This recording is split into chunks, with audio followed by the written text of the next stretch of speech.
hardly think anymore. Yeah. So these are possibilities. These might be shocks. These might be, I don't know, limbos or fatigues or boredom even. And such things I think do matter to us, especially in the dance community. Yeah. We're now, you know, we're running out of kind of recipes. We've done contact jams. We've done, I don't know, we've done all sorts of extreme stuff. But still, it remains in a kind of, how shall I say, closure. Yeah, my reaction now is very much also with science. I was we discussed today also. We need to have stronger discourse, high-level scientific rhetoric, which we might not even understand. Yeah, and then draw conclusion physically. Yeah, through real. Long workouts, yeah, and I think on both ends something might happen, but it has to be at a very close touch, yeah. It shouldn't be a kind of protected situation. I don't know how about Brunel. I mean, there would be thousands of options, I think, here, no, on this campus. If I just may say something personal here, because Sönke mentioned the institution. It is impressive to me that none of my colleagues, and of course none of my science colleagues, came to the Artaud Forum. We tried to announce it as Artaud Forum on campus and in London, but I failed to actually attract interest in my own institution. So that's interesting, isn't it? But also, I think, who said this earlier? I think it was about Johannes, the infiltration of other university departments, because I think that it was the key that, I think it was Olivier who said that we need to suspend judgment, but I think sometimes we do need to judge. And when I'm sitting through a bad 3D film, I think it's okay to say that the people who made this film have no idea about the human body. And that the same universities that are defunding the arts are massively funding 3D and gaming programs. And so, well, why are these people not talking to the performance people, you know? So I do think that there is a need to reclaim kind of institutional terrain, whether it's across institutions or within institutions, and to sometimes say, hey, you guys don't know what you're doing, okay? And I think it's fair game. Yeah, go ahead. And I take your point. I'll take your point wholly on that, but I think just within the context, and this comes back a little bit to what Sebastian was talking about with the workshop, is that because I know very clearly that at the end of this, what I'm calling dance of the returned beat, I'm asking, or I hope that people, they come back and say, well, success for me is like when somebody says, Olu, I had this animal and it was in this context, and you know what, it's a mirror to where I am at the moment. So when the subconscious is dressed and they then have a chance to, exactly as you're saying, to move this, to get to that point, one of the prerequisites in the context of the workshop is to suspend judgment. So then the question comes is, when you take an event or a workshop or a particular event, there are points through which to get a particular effect or to get a particular dolphin diving into the unknown, there has to be a prerequisite, a certain set of things that happen to take away the skeptic so that you can allow the child to go and dive. But then, of course, as we're talking, we're in the institution, so then we then have to, the parent starts to stop and reflect and says, okay, exactly. So then there are other contexts where, exactly as you're saying, we start to say, well, how do we then assert the authority? Is that authority the right word? Or, you know, authority again becomes problematic, but we assert the agenda, the quality, the agenda, and the knowledge of a forum like this. So there we then start to offer judgment. Maybe, I don't know. She was first. I think before we think on this topic about, I would like first to thank Senke for going back to things which I think are fundamentally important and very rarely addressed at conferences, which is economic and political background of what we are actually all doing. So we all get lost in highly, really sophisticated, beautiful, wonderful discussions about whatever philosophical issues or artistic or any other intellectual, very refined things. But what is what is the driving force of all these things that we are doing, and what is the context where we exist with what we do, is very rarely addressed. So I think it's very important that you mentioned that. We are talking about this relationship between art and science. I mean, I can kind of maybe talk a little bit about my experiences, because I've been in this kind of situation for quite a while. It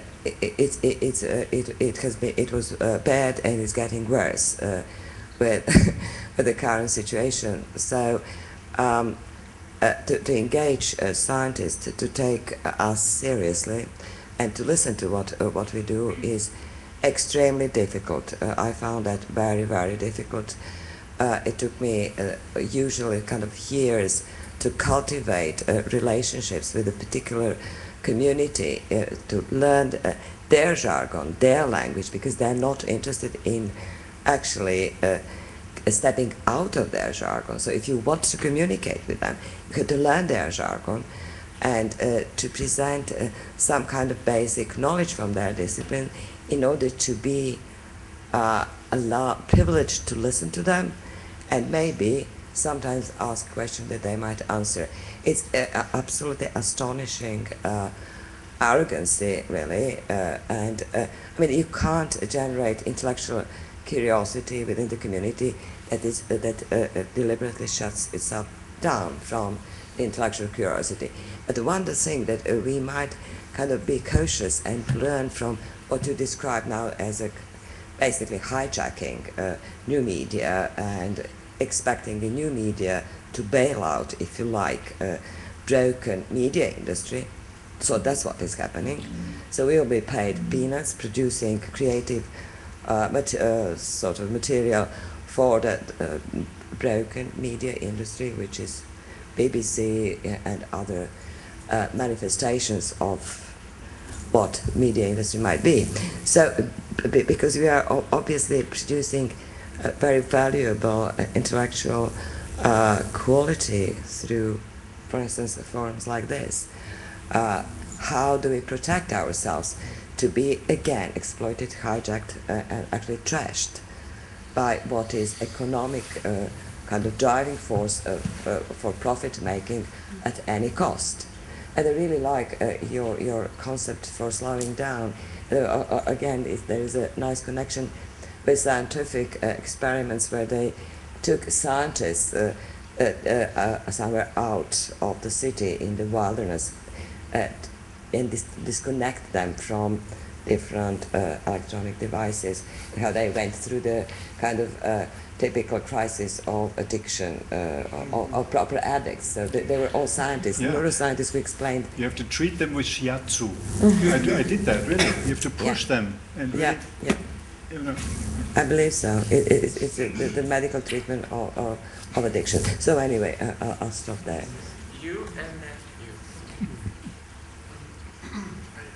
you. I so much resonate with what you said, and the three stages that you described. I think it was deconstitute, constitute, and or destitution. Destitute, constitute, and institute. And I resonate with that, and I would like to add something that would be to go back to once again was the destitute and constitute, and the reason it's kind of an endless cycle, and the reason I'm saying is because I think that and not to get stuck in the kind of blaming argument of the institution and how difficult it is, and it's getting more and more difficult, is because the most interesting work is always done in the margins of institutions. And if we find things like this that are very meaningful for all of us at a personal level, it's kind of, I think we need to acknowledge the risk that and slowing down, no? How and in the context, economical and political context, is getting riskier and riskier, is that this kind of work and the interesting and meaningful work is always in that verge, in that margin, where it would be more comfortable to be in the institution and playing the rules of the demand-driven education and the market. And if you choose to be a little bit outside there, it's a bit painful and against all the laws of commodity, and so it's kind of acknowledging how risky and interesting and meaningful this journey is for everybody. Because if it was safe, it probably wouldn't be as interesting as it is. At the same time, the margin is and I think we should be absolutely honest about these things, that we need to proliferate the margin, but we also need to start networking them much more than we have in the past. And then a horizontal network.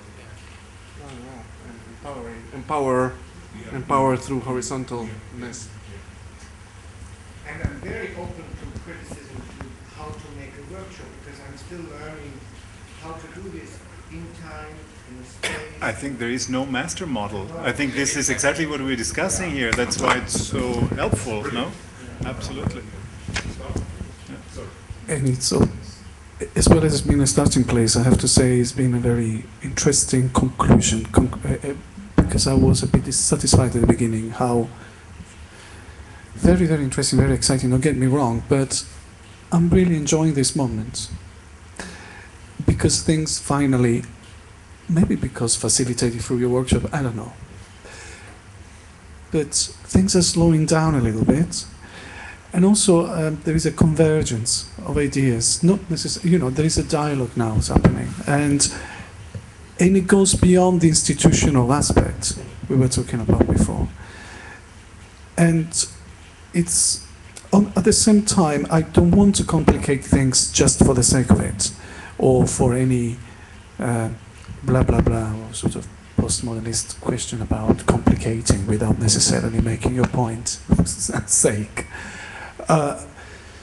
But I want to go beyond this sort of, I don't have a synonym for simplistic, but I know it's not the right word, but it's all very well, we criticize institutions and, but I think there is a sort of, not necessarily what we are talking about, but I want to maybe, oh, okay, like this, okay, sorry. From a sort of affected form of radicalism, if you know what I mean. And to question what it means really to be radical. And I guess it goes back to our feet and roots and the dance coming from that. So, and dance, it has performance and has to have again, Buddha teaches on this, the toe. It's the stamping of the feet. As I did my research on Tarantism, it's part of my culture and actually family history as well in Salento, little preamble of the place where I'm from. And Artaud and Buteau converge into Tarantism as a form of trance state, as my grandmother was supposed to be a Tarantata. So it's very part, it's the culture to be ashamed of a subaltern culture of southern poor Italy that till my parents are in their 80s now and wondering why I'm still interested in it. So a culture to be ashamed of, marginal culture, subaltern culture, the rebellion of the body, and Ankokubuto without being aware of what's happening. Very different, but yet at the same time, very earthy type of experience. So Earth brings us to a sort of ethical responsibility to technology, what we were talking about before, and our relationship to the Earth. And by this, I don't mean it in a transcendental, necessarily esoteric sense, but in the most pragmatic yet spiritual sense. And therefore, I think we need to think about science and technology in a far more complex way. Yes, to always deconstruct, always destabilize the hegemonic power to that. but also to, how shall I put it? Traps are always there, and we were talking about before why I was a bit agitated in a tarantistic way about the word holistic, because I think it's not question of being holistic or dualistic, because I think the trap in eco-phenomenological terms, holism and dualism are also traps, you know, so you can easily fall into this sort of New Agey almost idea of holism, because holism can be as dangerous as dualism can be. So it's a matter of putting things, always there's no escape from anthropocentrism, obviously. It all comes through our body, but to try to challenge that in a more parallel relationship with nature. And this is a radically political question. And so when we talk about environment, it's very anthropocentric, something that surrounds you. So, but you know, how can we challenge that? And sometimes we have this sort of a naive attitude to technology, and we need to make things a bit more complex, understanding the complexity of the question here. So, yeah, how can we go beyond that? So sorry if this was muddled up. As usual fashion, I brought too many things together. Many preambles I need, but anyway, it was just an input. Yeah. Sorry, can I? Yeah, I just want to. I'm probably going to complicate things a little bit more now, but but I also have like pragmatic questions really when we talk about this thing of technology and the you know, between disciplines and the arts, and. I mean, I come from a background that is theatre, and it is psychology, and it is neuroscience. That's just my undergraduate degree, and I find it quite difficult because there seems to be this thing where there's a complete difference of intent between the science and between the arts, and you know, this kind of who is serving whom in the relationship, and I just think that's like a really a question that needs to be addressed, because for a lot of the time, you know, I feel like when I was in the situation where I was, you know, amongst scientists, yeah, I felt like I was trying to learn their language, but it wasn't necessarily reciprocated. So can I say something about that? Sorry for saying this. I've forgotten to say that in 2005, I did a research with the Wellcome Trust on my hearing condition, tinnitus and hyperacusis. That's why I came to my current PhD, which is about listening and hearing. But I was collaborating with two very different scientists. It was a SciArt project. One was from the UCL Ear Institute, and the other one who developed cognitive, phenomenological psychology approach to hearing, sort of cognitive approach to that. So they were very, very different, but at the same time, I was trying to go beyond my preconceived idea of what working with a scientist. Obviously, there are limitations there, but scientists can be very, very creative as well. So I really enjoyed working with the UCL Ear Institute, because I really met interesting scientists to work with. Of course, there is the cognitive trap there, because I think we live in a world which is very much, you know, also artists very much interested in neuroscience nowadays, and cognitivism is becoming a bit too impositive, I think. There is an approach, but people like Francisco Varela, for example, is a good example for scientists we can look at, because he's informed by other traditions and sees science, you know, in a very creative, embodied way, if you want. But the problem is not science itself, I think it's scientism. So that's what I think.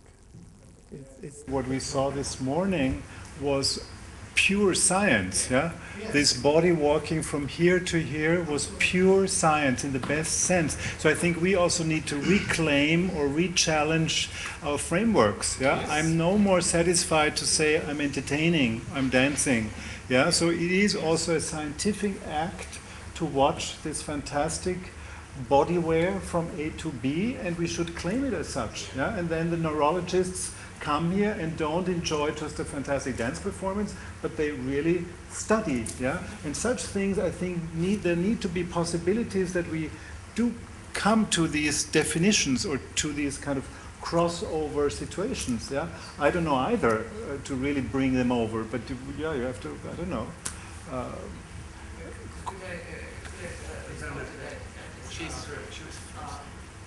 Sorry. Yeah, I mean, we've been talking about margins and about expanding vision and aesthetic, and I'd just like to add my experience in working with people with disability. And I feel that when we're talking about breaking boundaries and looking beyond just our field, it's not only the field of theater or performance, but also the field of the body and how we view the body. Unfortunately, when we talk about margins and creating new aesthetics, somehow you have to kind of be new, but also be within the limits. And I feel this is something that people struggle with, especially when they don't fit within the limits. And I keep feeling like, yes, this field of the body and how you view the body, we really need to expand our vision and see ourselves with how we embody ourselves in with whatever body we have. And I feel this new outlook of the body can really inform our way of viewing even the institution, and then how the institution cares for the body and aesthetics. Because if we always have to fit within those boundaries, then the institution can never develop beyond its own field. And this gets me back even to the study of science, and because I feel the work we do in the workshop can, of course, be a very important aspect even for other fields of science and whatever, neuroscience. And my experience of the whole forum these 2 days, I felt most comfortable and most open, and I learned the most during the work, because I felt it was something I can take with me somewhere else and apply it somewhere else. Not just, just copy the exercise. I'm not talking about copying exercise, but using the work which I embodied. And this then can be something which every body, all the bodies can take. Not only bodies coming from performance or bodies with 4 limbs or whatever, but any body can assimilate in the science department and in the education system to be more inclusive and therefore expand boundaries.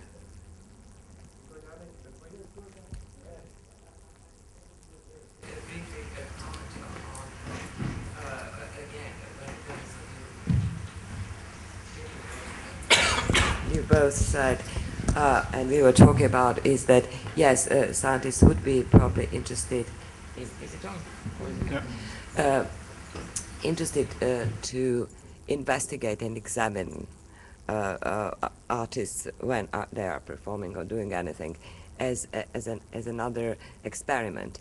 But if they're not willing to take us apart with them as a kind of equal partner in structuring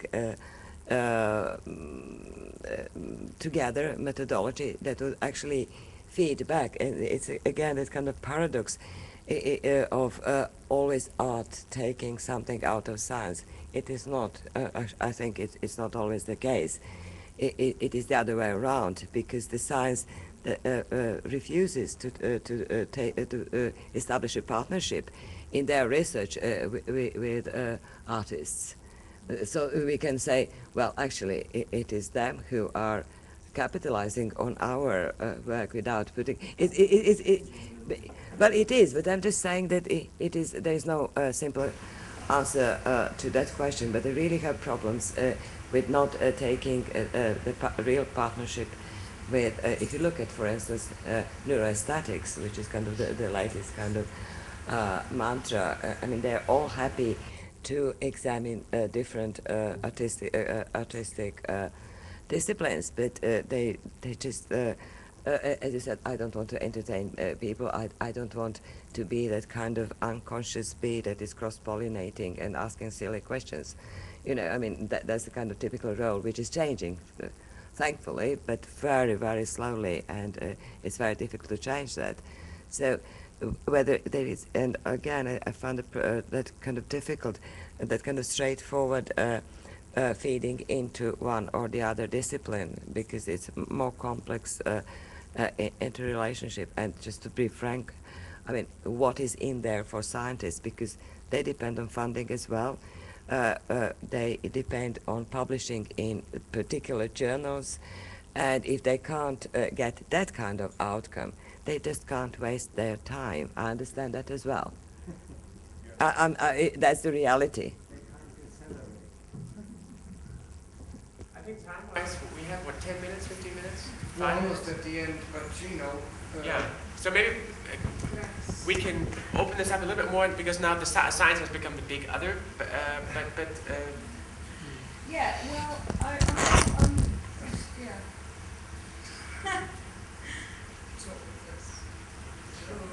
Yeah? No, I know science has become the big other, but in fact I'll just take my cue from there and then go to another place where I want to go, which, there's something, because, I mean, again, thank you for bringing this conversation in, because as you can see, we all really needed to have it.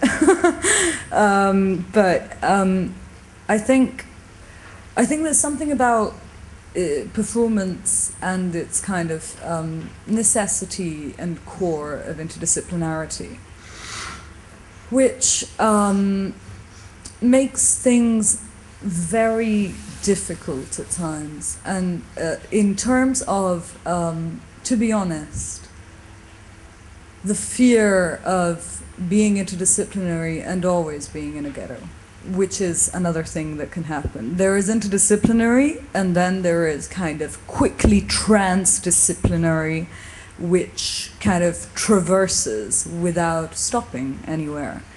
Well, I think pauses are a necessary thing. I'm not saying station forever. I'm saying stop, move on.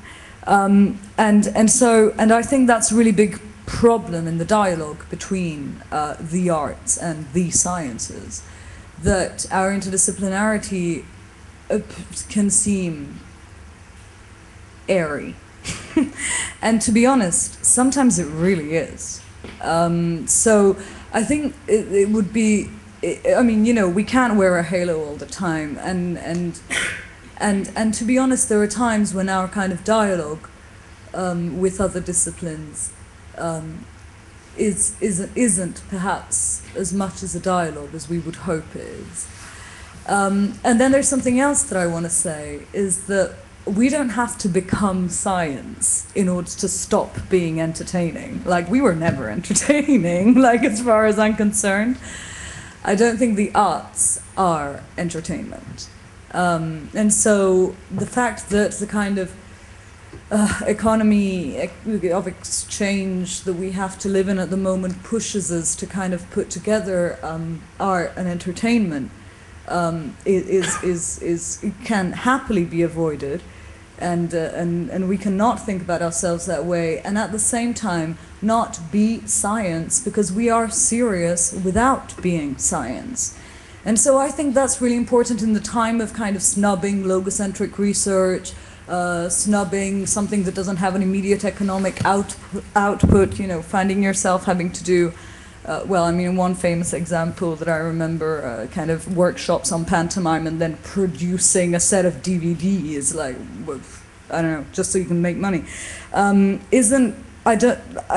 just mean, okay, I'll be shut up. I don't think we have to call ourselves science in order to be serious. And I think that's really I think that matters. Shall I finish? No, no, no. Or sorry, no, I'm not. But I'm not saying that what you were saying was wrong. No, I'm no, just no, fearful of it and mindful. And another thing that I want to say is that I was thinking about, obviously, Artaud, unsurprisingly, over the past 2 days, and I've been thinking about Buto, and I've been thinking about something else which I guess matters in this debate that we're having as well about the institution and the ghetto and the science and the arts, which is it's often clear who holds the financial agenda or the financial kind of power. It's not always 100% clear who holds the political aesthetic agenda. And I think Artaud is someone who reminds us who is holding the aesthetic, and the aesthetic agenda is something which is powerful. So that right. Sorry, this is a really long kind of thing that I'm thinking, but the commodity, I guess, of art. It is a commodity and it's also art, and those two currencies don't really convert. So that we have to have a mechanism up our sleeve, which makes sure that when we convert, we don't lose. Sorry to use a really huge kind of Wall Street metaphor. Yeah, go ahead, Olga. I need to speak now. Yeah, go ahead. Problem in the house. No, no problem. When you turn into mama. When my mom comes out. Just to say, just to follow on that point, I couldn't agree with you more, actually. Why? Working at the University of Winchester, we're in universities at the moment, we have this, hurrying stick that the powers that be are nervous about because of the cuts and then because of the fees that are going up, and therefore the value of our courses, because we're talking institution, and one of the things is the REF, the Research Excellence Exercise, which has changed the agenda and how things are going to be assessed. So, what do we do? A couple of things that come into mind, which I think is crucial to add to this point. One is well-being is on the agenda, politically, economically, and in some cases there's economically there's this kind of indicator which I'm yet to see what happens, this kind of well-being agenda, happiness agenda that the coalition has kind of instituted. This agenda. So there's happiness index even. Yeah. So even agenda is index. So this is kind of happiness index. Okay, so there's one thing I put on the table. The other thing to do with we're talking about health, obesity, and the whole issue to do with the aging population and what kind of practices and behaviors we need to institute within civic society to improve health and well-being. I'll put that aside. Now do on the table. One. Then the next one, which I think is important from the point of view is coming into the institution and practice. One of the things we should and we talked about this right at the beginning, this business about talking about a mechanism, coming to your point. Creative practice doesn't need to happen in an institution, and creative product is best happened out of the institution. So that's one thing. The problem is that creative practice and creative product and the knowledges that come from creative practice, the product, whatever that is enough. That's the result of the research. No, not research, result of the experience or the process. So then, there it is, it's done. They're coming out. So then we need that to be on the same table as research, but the scientific organizations and the discourse won't do that. So we have this really weird space called practice as research. Now, practice as research is also in a schizophrenic space, because practice as research says, oh, you know, some people say, oh, what is practice of research? Is it the practice? And therefore we make sure, no, that's artists. And they say, oh, no, it's not the same as artists. And so there's this kind of fight between the two, not fight, but sort of misunderstanding, confusion. I think that this is where we get the horizontal networking. You know, we say that creative practice, it's for the people who do creative as practice research to use that mechanism to articulate the importance of creative practice as a thing in itself, not as practice as research, but as it is, or whatever it is. But then also then to then take what practice as research is. There are issues to do with practice.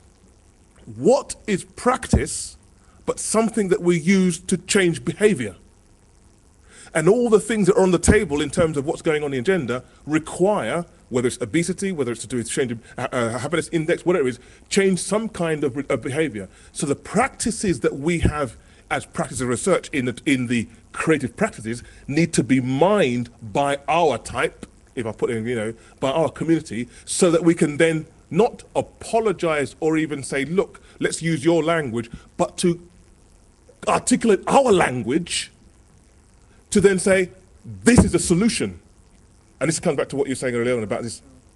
You know, it's a solution which doesn't belittle creative practice, but places it in that horizontal position. So I just wanted to put that in. Well, I think that kind of revolutionary talk should actually be accompanied by food and drink. Yes. So we have to cut somewhere. But I think we can have this like short final statements. Sebastian was there, and I think you wanted to add as well. Then we just have to. I would not be so sure if science is not in an even bigger crisis than arts. I've met so many scientists who really long to go into art, but not stealing but who really want to, be. No, I know, but I'm just saying I think we mustn't be afraid that somehow, we as artists have to kind of, look over, and we shouldn't be, overwhelmed. I'm not sure if I interpret you rightly, but I'm not so sure that we don't have the stronger tools in our hands in the long run. I'm not necessarily saying about who has the strong tool. I guess it's who performs having the strong tool. Okay. Yes. Okay. Yeah. Okay. That's it. Were you gonna? Yeah. I wanted to say something about the dialogue and how we were kind of blaming the scientists. We were kind of blaming the scientists, and I started as an engineer myself. And anyway, and I think that there's fear on both sides, and sometimes there are artists that don't want to speak to scientists, and some scientists that do want, and some that don't. And as well, it was quite interesting what Peter said about our discussion, like, you're thinking too much. So for creative people, this is just like a bunch of scientists kind of pulling our heads out when we should be doing something more creative. So going back to what Olo said of not trying to put our experiences into rational language so that it can be valued into that world, so we are already being too rational and too scientific, and we could try to go to the basics and value more that knowledge which comes from direct experience and does not need to be translated into words and into paper. Except the political dimension that I think Sönke introduced as a reflection and as a call for action or radical sort of sense of it needs articulation. And I have one more thing. And at the same time, I do agree, and I so resonate with what everybody's saying here, that it needs to pervade the institution. But at the same time, it needs to make a point sometimes. But at some point, if this work and the very creative art became part of the institution, it would become static, and and hopefully somebody will come to question it again. So it's that ongoing process, and it's once again of that thing that happens in the margins of Because if we claimed our power and became the institution and art became the institution and got all the funding, it would become static and boring, and somebody would have to come and kind of poke us to wake us up. So just not to institutionalize this work, and that it's always this ongoing process that it's never finished and it's always on the verge and uncomfortable. That's a great. I think we should accept it as a final. Should we accept it as a final statement that we should be uncomfortable? Because I think it's a good place to end. You know, this kind of this lack of comfort. I think that's a good way out of this.